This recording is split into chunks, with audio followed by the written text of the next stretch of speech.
Hello everybody, welcome to my YouTube channel.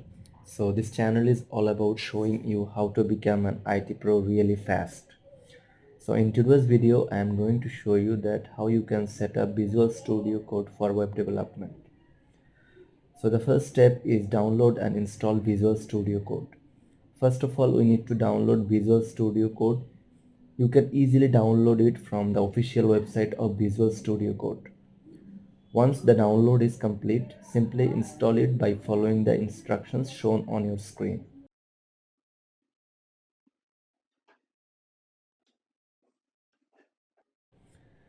So the second step is install required extension for Visual Studio Code. After installing VS Code, we need to add some important extension to make it ready for web development. First extension is Live Server.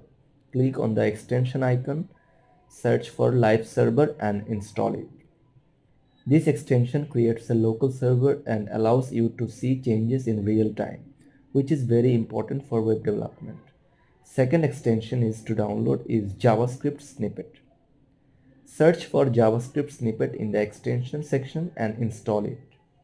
This extension helps you write JavaScript code faster.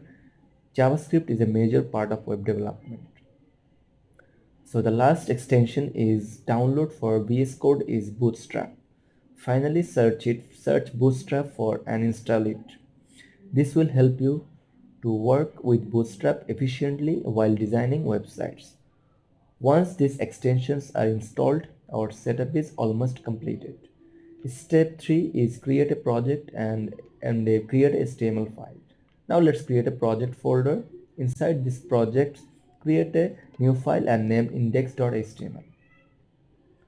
So step 4 is test the web development environment. VS Code has a very powerful feature and Emmet. Emmet allows you to write most of the code without typing everything manually. For example, if you type an exclamation mark, you will see Emmet suggesting to complete HTML structure. Simply click on it and press the tab key and you will get the basic HTML boilerplate instantly. This confirms that our web development environment is ready in Visual Studio Code and we can now start building websites and web pages. So that's it for today's video and I hope you enjoyed it. Don't forget to subscribe to the channel and I'll see you in the next video.